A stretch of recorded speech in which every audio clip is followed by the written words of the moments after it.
This is Mike Roth and Bill Kadereit. Bill and I are here on the podcast called Creating a Better Life for Seniors. And this is the second episode in a hopefully long series. And today we're going to be answering the question, is your Social Security at risk? And perhaps what you could do or what should be done to reduce the risk. Social Security, Bill, has been around for a long time, and it's a hard subject for a lot of people to grasp because it started back in 1935. I wanted to tell our listeners a little bit about the history of Social Security, Bill. Sure. As you said, Mike, in 1935 was the creation year, the year the Social Security Act was created. And it was a post-Depression economic crisis, an era that the country was coming out of, the need to build production, the need to create a hand up for people who truly needed help, was later tested by the Korean War and the roller coaster economy. And so there were a lot of events that led to, even in 1965, creation of the second act, Medicare and the Medicaid Act, which was appended to the Social Security Act. And then again, it was modified in 1972 to create HMOs and those contracts. The core purpose, it was enacted to be a protection system, not a dual welfare system. Funding it is a political and moral obligation. These are mandatory programs. Now, it seems like for the past 20 years, our politicians have kicked the can down the road in terms of funding Social Security and Medicare. What's really happened? The first major cutback to Social Security was in 1983, where Congress increased the retirement age from 65 to 67. You can collect money at age 62, but what they reduced benefit. Bill, what happened over time and how did we get here? Okay, I think to get to that question, we have to first look at our U.S. population and how it has grown. And let's take a look at that chart now. Sure. As you can see from the chart, from 2025 to 2050, the growth rate is plummeting and below 2% from 2025 outward. So that means that the birth rate and that is the fertility rate and immigration are major factors in that change. So the percent change we're talking about is the orange line, and that is projected to get down to as low as 1.4% by 2050. And right now we are below 2, below 1.5%. Yeah, it's true. I characterize that whole curve, the whole orange curve, as below 2% across all those years. It's never as high as 2%, if you can see the scale on the right. That's a pretty serious reduction in the number of people paying into Social Security. It is, and the growth rate is a significantly smaller change each year. If you notice that change from 2025 to 2050, 25 years later, is just 41 million people. And over 10 years, it barely replaces the losses to our population. What about Congress? What have they done for us? Nothing. In a word, nothing. They blame baby boomers and kick the can down the road. Mike, this chart shows you that by 2050, there will be 89 million people over the age of 65. That's 26 million or 41% more than the 63 million in 2035. And by 2060, no one will ever remember what a baby boomer was. If you consider all of that impact on the effect on Social Security, what you're basically doing is you're eliminating these people over time. Even though everyone talks about baby boomers being a big problem, they effectively are going to be leaving the universe. At the same time, the total number of people in Medicare, the blue lines, now the baby boomers, of course, are in orange. The blue line shows that the growth in total Medicare, Social Security and Medicare both are growing at a rapid rate. And this is the over 65 group that is growing 23% from 2000 and on the far left, 2010. Where those two lines cross is where all the baby boomers are in the over age 65 group in Medicare and in Social Security. So there's the pressure that exists in terms of the effect of baby boomers on the Social Security plan. But the trustee reports have shown exactly what's happened over time. And that information is documented very well. You can see the old age survivor and annuity trust will fund only the old age and survivors annuity trust will only be able to pay 100% of benefits until the fourth quarter of 2032. That is the blue line on this chart. And you can see that it was well funded over 400%. That is the Social Security reserve as long as 15 years ago or 20 years ago, 2010. Congress has known before that time, because they get these reports every 10 years. They get these projections on the budget every 10 years. They knew the problem was coming and did nothing. The trend then was, like I said, today it's over 200% lower than the 400%. And by 2032, it will be zero unless some action is taken. And so that's the essence of our discussion today. What do we think has caused that, and what can we do about it? We've already addressed primary cause, which was a reduction in the number of people contributing because of the slow growth in total. So the good news is the disability side of it is okay, and the others in Social Security are in trouble. So the green line is the money set aside for disability. That never goes to zero. But in 2031 or 32, it looks like both Social Security and the money set aside for medical payments goes essentially to zero. What happens then? What happens then is they will have to reduce benefits by 22%. And at that point, the 78% of benefits that will be paid to everyone will have to come directly from money taxed as it comes in the door. It's going to be going out the door. There will be no reserve. Operating the fund without a reserve seems to be a terrible mistake for our children and our grandchildren. So there are 6 primary reasons why this has happened. The mass retirement of baby boomers. The last boomers will hit 65 by the end of 2027. Shrinking worker-to-beneficiary ratios. By 1960, there were 5 workers for every 1 beneficiary. Today, there are only 2.9 people for every 1 beneficiary. So that's not a good ratio.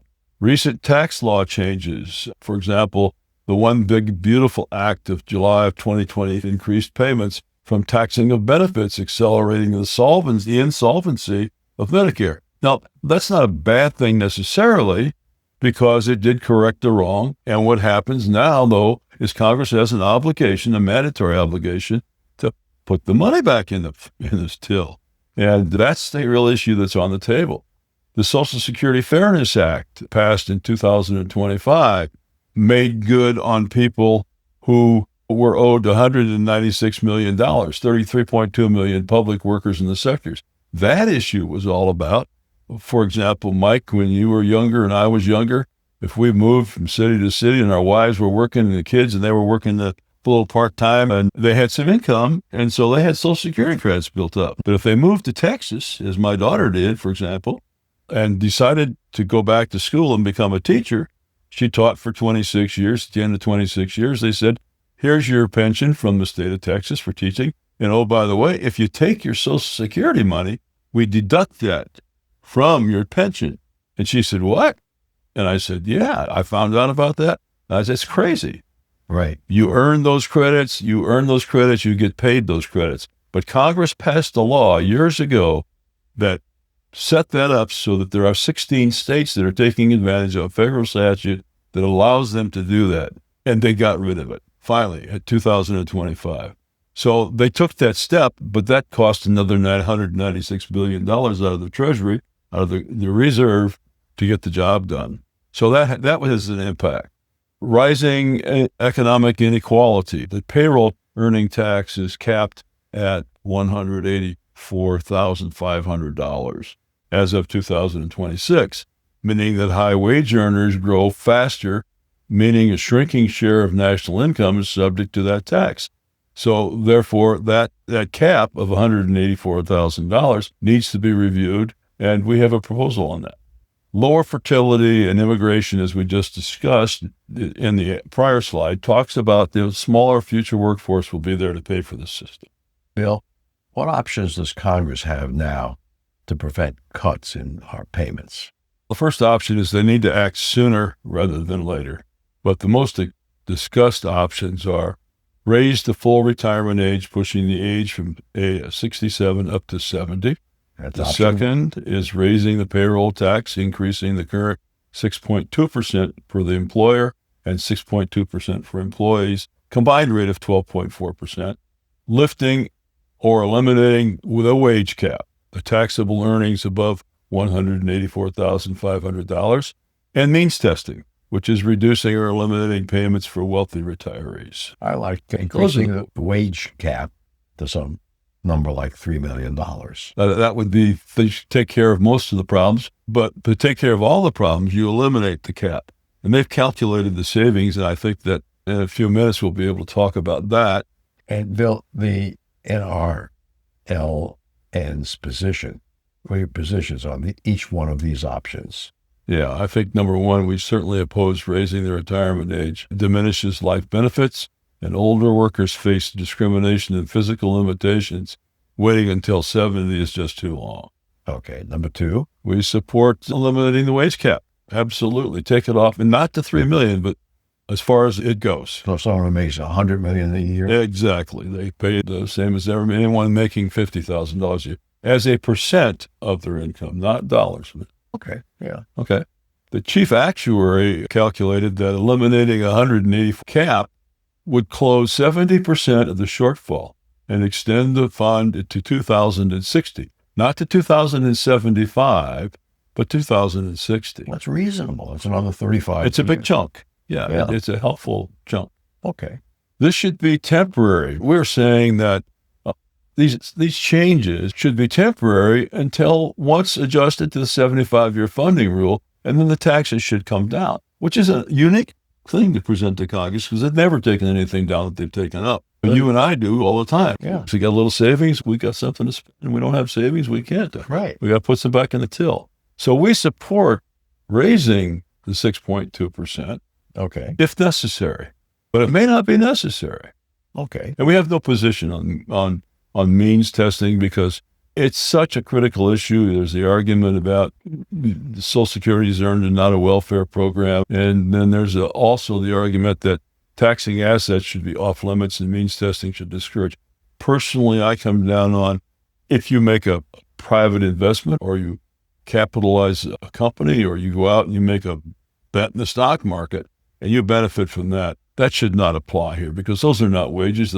You're putting your own money, your own equity at risk to earn additional money, and that should not be taxed as a payroll tax. What about earnings from gambling? They are taxable. I know that. So are losses deductible. Harder to prove both. Yes. Okay. So I guess we've reached the end of this fact-filled episode. Yeah, and I want everybody to watch for our next video. We're going to shift gears a little bit. We're going now to talk about pension plans, and then from there on, we'll be talking about other issues. Of course, all the economics that we've talked about so far apply. And when you're reading and you're listening to a video or just getting the audio version, remember, check back to the prior versions of our presentations. I think people should go out to the NRLN website and read the website. Absolutely. NRLN is our email address. Bill, why don't you give our listeners, our seniors, an email address where they can send you a message if they have a question or a comment? Sure, Mike. They can reach us at nrlnmessage@msn.com. Mike, what we're all about is creating a better life for seniors. And I would wish all of them, our seniors out there, the best of luck. And so until the next time, remember, seniors are special.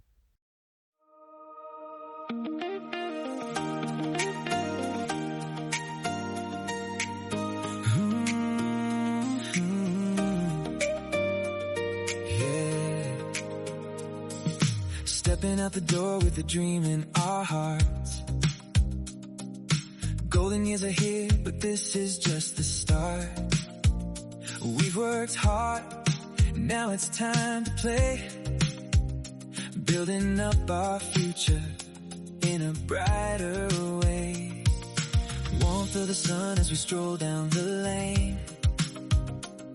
Planning for the things that we can attain. With smiles on our faces, we embrace the day. Life's life's a canvas now, we're painting it our way. Better days ahead, we're creating the dream. With protection and care, we're a mighty team. Income flowing strong, health on our side, living healthy lifestyles with love as our guide.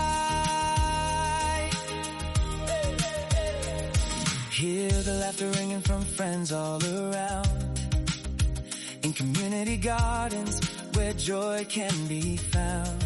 We're sharing our stories filled with past hopes. In this vibrant life, we manage our scopes. From yoga in the park to cooking classes too, every new adventure brings a bright view. Holistic health matters, we're learning each day, making choices that matter in every way. Better days ahead, we're creating the dream. With protection and care, we're a mighty team. Income flowing strong, health on our side, living healthy lifestyles with love as our guide. Hey, hey. We invest in our future with minds that are clear, planning for tomorrow with hope, not fear. Through laughter and kindness, we find our way, building a life where we're free to sway. So let's lift our voices, let's dance in the sun, celebrating life and all we've done. With every heartbeat, we cherish this ride, creating better paths with passion inside. Better days ahead, we're creating the dream. With protection and care, we're a mighty team. Income flowing strong, health on our side, living healthy lifestyles.